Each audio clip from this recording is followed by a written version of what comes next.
Brothers and sisters, friends and family, welcome, welcome, welcome. Big hugs to all of you guys. Much love to all of you guys. I hope your week is going well. I know the United States is in a lot of danger right now. I know there are a tremendous amount of you guys out there that have been displaced.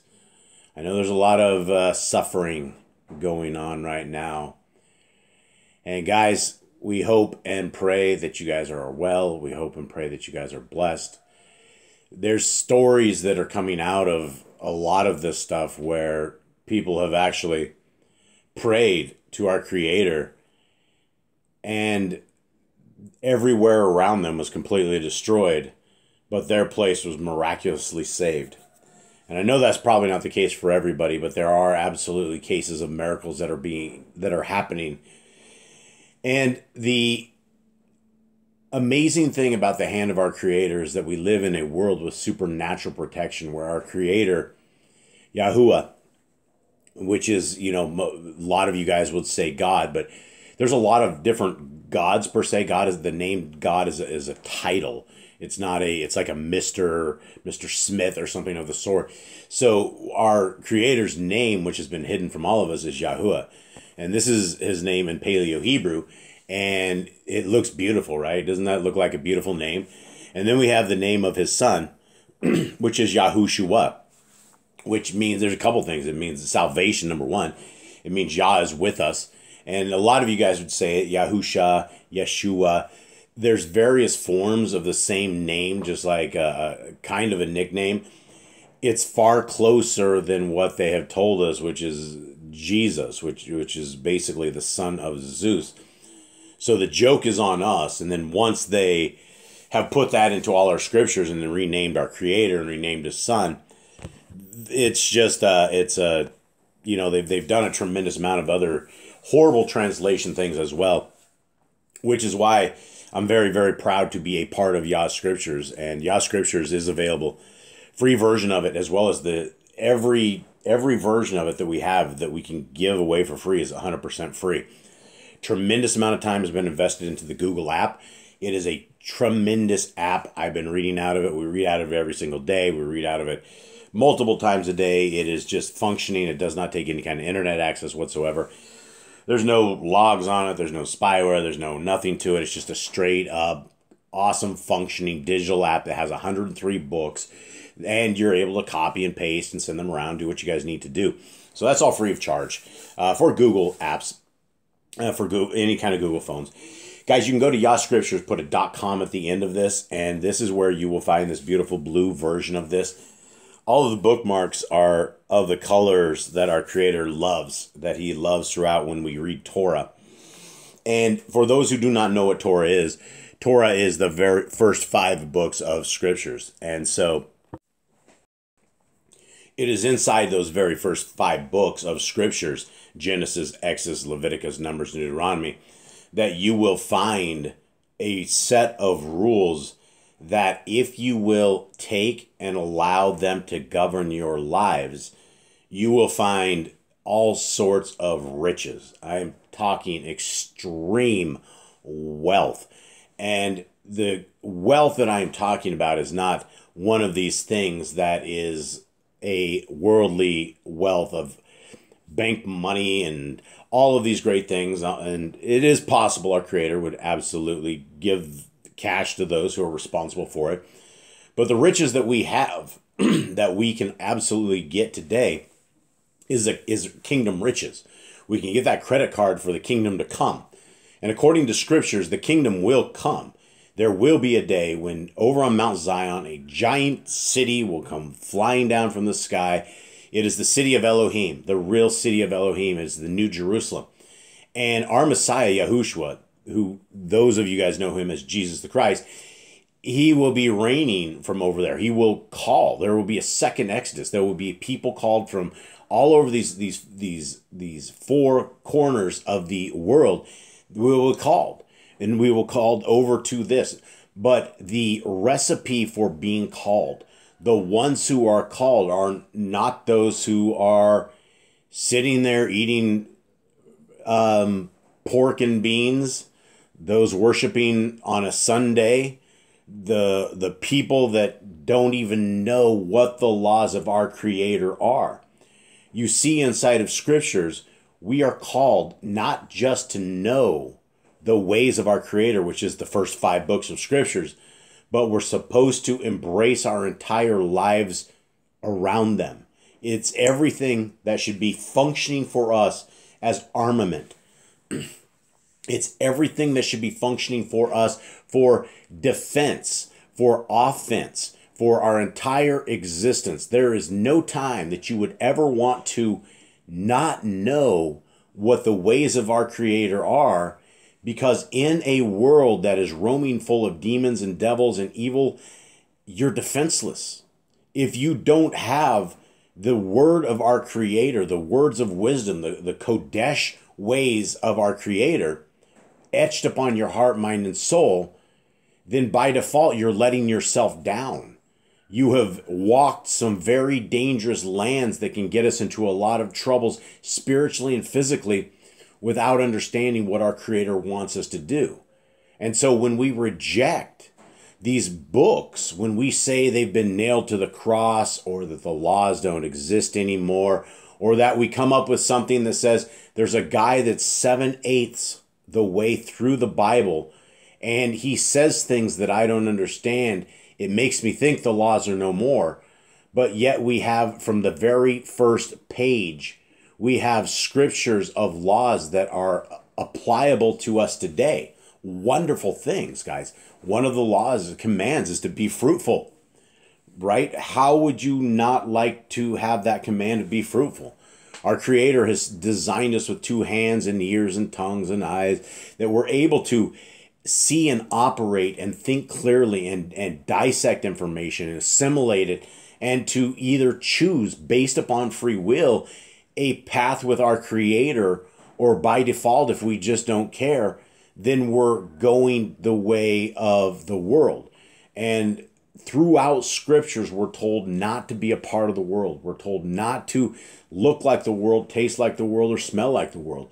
If we are watching television programming, if we are doing evil, if we are watching pornography and making ourselves an adulterer, and making all of these women and men in these videos more adulterers than what they are, we're just lopping more and more sins up on the day of accounting for what? A brief moment of pleasure?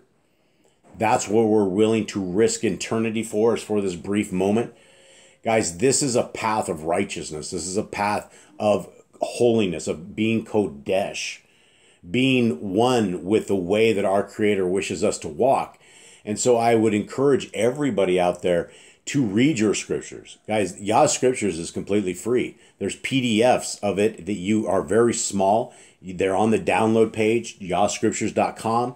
Go to downloads. They're all right there. Everything that we have, we produce, is right there, absolutely free of charge. And for those who want to help out with our Bible ministry, with the ability for us to get prisoners in the U.S. prisons, that is our focus. Our focus is on no other prisons in the world but the United States of America, because the United States of America has a major incarceration problem, where there are so many people incarcerated, and the system in the United States is a tragedy. When it comes down to the 700,000 federal laws we all fall under every single day, that a lot of guys have gotten wrapped up into, then you have these big corporations that come after you with their legal beagle teams that are, unless you're able to have a huge attorney, then you're at the mercy of these courts. And guys, we have met a tremendous amount of good people in this. What we do is, when we send a scriptures into these brothers and sisters in chains, we work with them via email. It's a nonstop process. It is something that we are there for questions. We are there for mentoring. We are there for sending commandments to. We are there for just being their friends and trying to work the angle that we can get through the door based upon the love for them. And it has been very, very rewarding. And so, guys, when you purchase Yah Scriptures, it is available. It gives us the opportunity to help these brothers and sisters in chains. So, guys, this is limited edition. Get this while you still can. I don't know how long it's going to be around. I hope forever, but you never know. We were able to get one batch in. We have to get things restored back to order to get another batch when that is. So it's up to everybody out there who finds value in these precious, precious words that are coming from this really large book. Okay. This takes us to the very last book in Yah's scriptures, which is one we've been reading out of. And for some weird reason, this book, at least deeper on into this, it's gotten me very, very long-winded. And I don't mean to be, but it's just we have a lot to discuss. And I love chatting with you guys. I love seeing the comments. I love seeing the feedback. And I love just hanging out with you guys. So what we're talking about right now is we are working with our Messiah, right? The Creator's Son, Yahushua, who's walking among people. And the importance of understanding and talking about and dissecting the words of our Messiah is going to be our captain. He is going to be our complete leader when it comes to understanding things that all of us don't know right now, right? We're all on different calendars. Everybody I know is on a different calendar. Some are close, some are not. You have the Jewish calendar. You have all these different things. And our Messiah is coming to clear this up, right? There's no reason for us to be battling and for us to hate each other and for us to be throwing axes into each other's backs over a calendar issue that there is nobody that's able to prove this without a shadow of a doubt. The moon guys are not able to prove this because all the appointed times do not line up with scriptures. And so it's something that we need a leader to come and restore that. And that's why we have our Messiah. And this is why we need to trust in his words and understand that when he's speaking to us about the Torah, he's not replacing anything, but he's showing us how to walk through the Torah, walk with the Torah better, how it is we can adjust it, what the full aspect of the Torah is. It's literally the Word, the Torah made flesh. Our Messiah was hanging out with his dad prior to our creation. We don't know how long they were together. It could, for all we know, it could be billions of years. We don't know.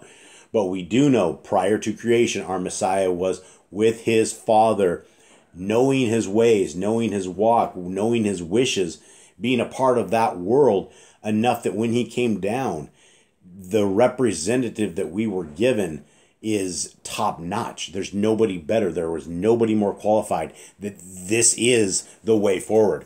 And so when he speaks, when he says these things, let's take it to heart. Let's consider it. Let's see what we can learn. 54. Never be afraid to voice your needs. And this is coming from Messiah. And if you have a friend, turn to him whenever you require help. For this is the nature of friendship. Ask, and you will receive. Seek, and you will find. Knock, and the door will be open. Okay, let's finish this last little piece. Well, actually, no. Let's talk about this little piece right here, because this is something we have heard in scriptures before, right? We know of the knock and the door will be open. Seek, and ye shall find. But this adds a little different aspect, right? It talks about if we have a need, we need to voice our needs. Number one, he doesn't just say, voice your needs to the friend. This is what he's talking about, right? This is our ability to have a direct line of communication to our Creator. And this is why when we pray, it's in the template, it's in the example of our Father who art in heaven. Hallowed be thy name, right? If we don't know how to pray, we pray to our Father. We don't pray to the Son. We are in a deceptive living world where religion has lied to everybody, and everybody will fight for these lies and the traditions of men, even when you point them out that they are contrary to scriptures. And so to align our souls and protect our souls and to guard the word of our Creator, which our Creator has said over 53 times in scriptures alone, that we need to guard the laws, statutes, and commandments. We need to fight for them. We need to exist for them. And so when we do this, it gives us a supernatural ability to get the ear of our Creator even better, right? If we have needs, we need to be voicing it to our Creator. If this is something that is concerning to us as human beings, bring it to our Creator. Then Messiah continues on, and he says, if you have a friend, turn to him whenever you require help, for this is the nature of friendship. And not only is this the nature of friendship, but this is the nature of the Torah in general, right? If somebody came to you in need of something and you turn them down, and it's just by default, these guys need something that's life or death, and you just turn them down, it's probably not somebody you would consider a friend, right? They're probably not going to consider you a friend when they come to you in desperation, and in that desperation move, you do nothing or anything like that, right? The two of the greatest commandments that our Messiah says we have is to love our Creator with all our heart, with all our mind, and with all our soul. The second of that is what Messiah says is that we need to love our neighbors as ourselves. That's huge, right? We are very good to ourselves. We get up and we take drinks of water when we need to it. We stretch out when we need. We clothe ourselves. We bath ourselves. We make sure that we are taken care of, right? So when we are to love our neighbor as ourselves, that same care that we have given to ourselves, we need to give that to others. We need to be there for other people's needs. That's, Messiah says, something that trips the Christians up all the time, because he goes further and says, the Torah, the entire Torah hangs on these two commandments. So the Christians are like, well, I love God with all my heart, and I love my neighbor as myself, and that's all I need to do for the Torah. When that is actually extremely short-sighted understanding of the greatness of the Torah, right? If that's your understanding of it and all you know is two, but we have things like don't eat the fat, don't drink the blood, keep proper weights and measurements, don't harm the disabled. There's all sorts of very, very, very good commands, including our dietary commands, which tells us the right things to eat and wrong things to eat from a health aspect. Pigs, lobster, shellfish, catfish, they're not to be eaten. Those are unclean animals. They eat and digest things differently. We have things with scales we can eat, fins and scales. Those are clean foods to us. Chickens, cows, the things like the land scavengers and the junkyard beasts. It's not that our Creator doesn't want us to have good things, because he grows us all sorts of great, wonderful things. It's that he doesn't want us to have things that are dangerous for us and make us very sick. Hundreds of thousands of people end up in hospitals all over the country, all over the world, every single year, because of all the parasites and the dirty bugs and the things that are in the pork. And people just peddle it out as like a great thing to eat. And it's dangerous, guys. And so Messiah continues on and reiterates things that, again, that we know, right? Knock, it's going to be open to us. This is where we have the ear of our Creator. When we are loyal to our Creator and we are truly his people and he is truly our Elohim, then it's just like every single dad and every single father that wants everything great for their kids who are working and growing properly. When you're a father and you have a very rebellious kid and things are going very wrong, you don't see as giving them more and more. You see as giving them less and less until they straighten their ways and narrow their ways and conform to the wishes of the house. That's the same thing our Creator has said and he wants us to do. But we have all these religions that are filthy liars that said these laws are gone. They're just old and moldy. They're for the people of old, Moses' people. We got the new way forward. We got doctrine that does not even apply and does not even show up in scriptures, cannot be held up in scriptures, and is a doctrine based upon the words of a man, Shaul, Paul. So how many people has Paul, how many souls have been damned to hell because they decided all food has been made clean? And when they take Paul's letters out of context, that they don't even know what was originally written to him, and they decide that the laws are no good, when you have hundreds of places inside of scriptures that reiterates we need to be obedient. The people need to be obedient. If we're not obedient, we're going to get crushed. We're all going to go in captivity, right? The way forward is the first 5 books of scriptures. Continuing on. This is why I get real long-winded. I do not mean to. Sorry, fellas and gals. Much love to ya.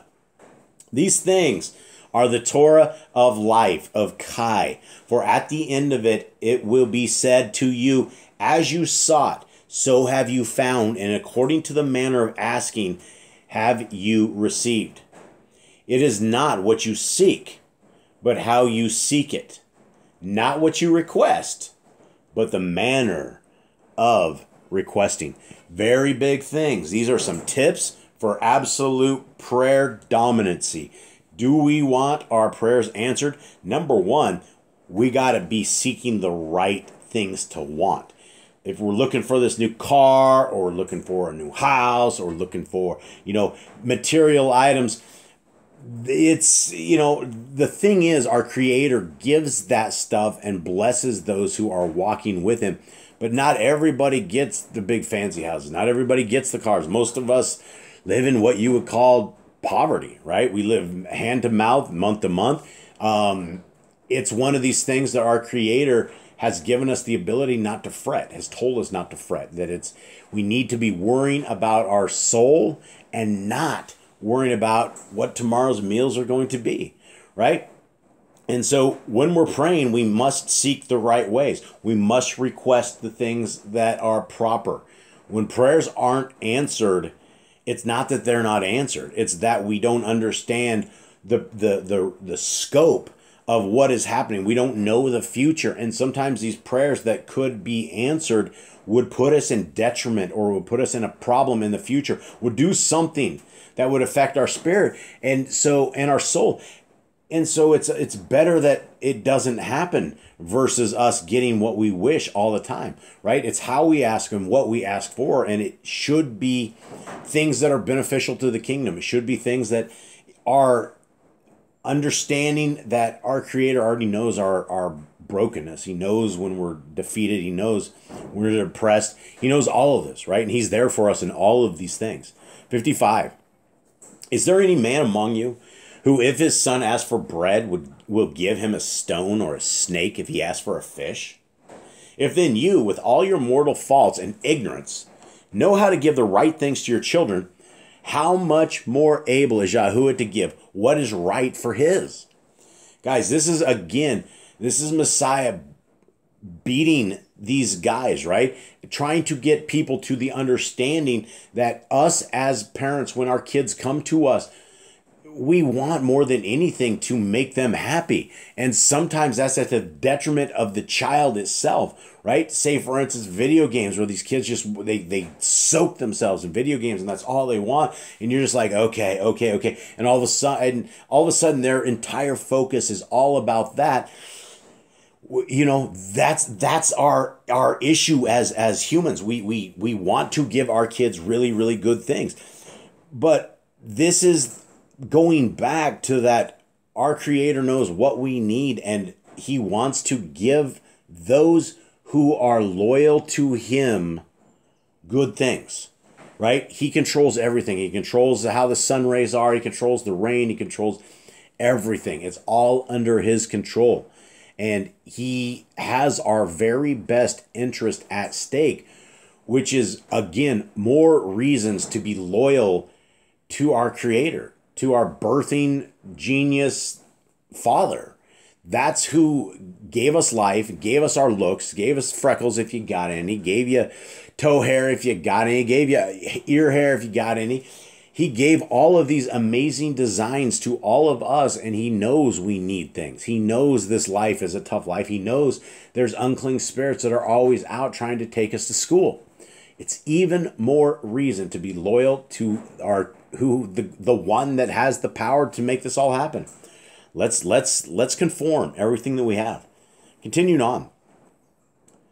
Wow, I've already done it. 2 verses. Okay. The things you surely do not need are comfort and content, while assurance and security open the gates to spiritual apathy. Okay. Let's talk about this real quick. The things you surely do not need are comfort and content. That's hard, right? That's not what any one of us want to hear.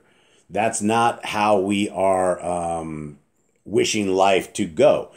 But when we have 120 years of eternity, thousands and thousands and thousands and thousands and thousands and thousands and thousands of years, that we would have in eternity, these 120 don't matter. We need to make them matter from a soul perspective, in that we are seeking our Creator every single day, that we are wrapping ourselves up in these laws, statutes, and commandments, that we love and respect Him and respect His Son for giving us such a amazing path forward, and for Messiah to offer Himself up to get rid of all these corrupt priests throughout the years. All the entire priesthood, it was a corrupt mess. Is even back in the days of Samuel and Shemuel and Eli. Things were very, very much corrupted, and all the priests went astray. We didn't even have a priest we couldn't even have a priest help us out until he went and atoned himself for sin. And now we do. We have a Messiah that did no sin, that walked the Torah perfectly, that's going to come back and hopefully guide all of us in a very gentle, calming manner. But guys, also understand that if you are not obedient to the laws of our Creator, Matthew 7 says, Messiah says, go to hell. In fact, he goes even further. He says, since you are Torahless, that's your destination. You depart from me. When he says depart from me, that's a boot in the rear to hit the down arrow to the lower destination. You're not going to be hanging out with our Creator or His Son or anybody of righteousness. You're going to be hanging out with the people of Las Vegas. I'm talking about the bad part of Las Vegas. The world understands Las Vegas as a pretty vile place. Okay, he continues on, and so we don't need to be worrying about comfort, contentment, any of this stuff. The insurances and security open the gate to spiritual apathy, right? When you're good, when you're content, you don't have to worry about your bills, when you don't have to worry about anything, everything's taken care of. All of a sudden, we become less dependent upon Pops, Father, who has given us everything, and we get shirky-worky in our walk. We don't read scriptures, we don't pray, we don't get near our Creator, we don't walk the Torah, we don't help others, we don't love others, we look like the world. That's just what the world is, right? And so Messiah continues on. He goes, enter by the narrow, unpretentious gate. For the road leading to the dark abyss is a wide road and attractive entrance, while the gate leading to immortality is austere, and the road fraught with difficulties. Guys, this is where I'm going to leave this, because this is incredible, because we've heard this before. This is almost word for word, kind of, sort of. We know about the gate, right? We know about the wide path that leads to destruction after we get it. And we also know from other scriptures, Messiah says, most don't make it. And so that is one of these things that is a problem. If most don't make it, then what are we doing wrong? Why don't most people make it? Well, when Messiah says, depart from me, he says, you who work lawlessness. The law is the first 5 books of scriptures. It's not actually called the law. That's another translation, mumbo jumbo, because it's actually called the Torah. It's the way forward. And that's literally what it means. And so when we embrace the Torah, when we take the way forward, when we decide that our Creator is way smarter than we could ever be, and His ways are absolutely marvelous and simply wonderful, then we become one with the Torah. We become one with the kingdom. And the kingdom people, the people based on the kingdom, aren't going to be the lawless, right? All of us are going to probably be wrong on our calendars. We're going to have things wrong. None of us have any idea how to do any of these appointed times truly right. We have days, we know of some campouts, and we know of some things, but we don't really know what was going on, or how they ran it, right? It's stuff that we're years later, right? We're at the end of the 6,000 years. These guys are doing this stuff like 4,000 years ago. It's gotten lost. It's lost in the translation. It's lost, and it's probably lost because the evil people have done that and done such. So guys, with that, I hope you guys have a wonderful day. Hopefully this didn't go too long. I did it under 30 minutes. We make 3 verses every time. So much love to you all. Have a great day. Shalom.